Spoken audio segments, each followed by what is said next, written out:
નમસ્કાર મિત્રો, હું હાર્દિક વામજા, શ્યામ સુંદર ગૌશાળા મોરબીથી. આજે હું તમને એક જરૂરી વાત કહેવાનો છું કે બજારમાં મળતા ઘી અસલી છે કે નકલી એ તમે ઘરે બેઠા બેઠા કેવી રીતે ચેક કરી શકશો. તો હું તમને આજે આપીશ 7 એવી રીત જેનાથી તમે ઘરે બેઠા બેઠા પણ ઘીને ચેક કરી શકશો અસલી છે કે મિલાવટવાળું છે. મિત્રો, વિડીયો છેલ્લે સુધી જોજો કેમ કે 7મી ટ્રીક છે એ સૌથી મહત્વની છે. પહેલી રીત, મેલ્ટ ટેસ્ટ. મિત્રો, 1 ચમચી ઘી લ્યો, એને ગરમ પાનમાં નાખો. અસલી ઘી છે એ ધીમે ધીમે પાનમાં યુનિફોર્મ રીતે ઓગળશે અને તેમાં કોઈ પણ જાતના લેયર નહીં પડે. જો ઘી અલગ અલગ ભાગમાં પીગળે અને ઓઇલના સેપરેશન દેખાય તો સમજી લેવાનું કે આ ઘી નકલી છે. બીજી રીત, રંગ અને ટેક્સચર. શુદ્ધ દેશી ઘીનો રંગ નેચરલી પીળો હોય છે. સિઝન પ્રમાણે થોડોક એમાં ફરક પણ પડી શકે છે. ઠંડીમાં ઘી દાણેદાર પણ દેખાય છે, એ એક સારી વાત છે. જો ઘીનો રંગ વધુ પડતો પીળો દેખાય અને યુનિફોર્મ રીતે વધારે ઘાટો દેખાય તો એમાં મિલાવટની પૂરેપૂરી શક્યતા હોઈ શકે છે. ત્રીજી રીત, સુગંધ.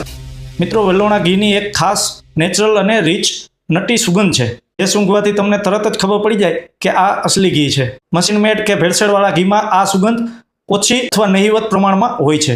ચોથી રીત, હેન્ડ રબ ટેસ્ટ. થોડું ઘી તમારી હથેળી પર રહ્યો. ઘી લીધા પછી હથેળીને જોરથી રબ કરવામાં આવે. જો સંપૂર્ણપણે ઘી ઓગળી જાય અને તેમાં ચિકાસ લાગે તો એમાં ભેળસેળની શક્યતા છે અને કોઈ પણ રેસિડ્યુ રહી જાય તો પણ તેમાં ભેળસેળની શક્યતા પૂરી છે. 5મી રીત, રેફ્રિજરેશન ટેસ્ટ.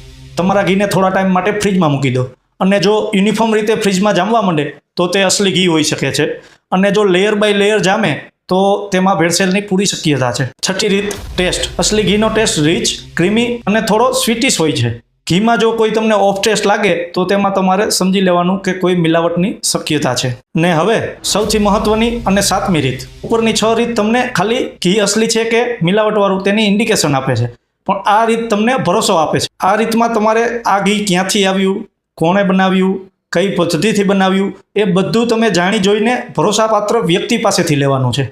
જો આ વ્યક્તિ તમને ભરોસાપાત્ર, તેમની પાસે ઓલરેડી ગાય છે તો એ વ્યક્તિ ઉપર તમે ભરોસો મૂકી શકો છો. તો મિત્રો, આ 7 રીતથી તમે ઘી ઘરે બેઠા ચેક કરી શકો છો. અને મિત્રો, ભાવ જોઈને નહીં પરંતુ તેની ક્વોલિટી અને ઘી બનાવવાની પદ્ધતિ બધું જોઈ વિચારીને ચેક કરીને ઘી પરચેસ કરો. તમને આ વિડીયો યુઝફુલ લાગ્યો હોય તો લાઈક કરજો, કોમેન્ટ કરજો અને સબસ્ક્રાઈબ કરજો. જય ગૌ માતા.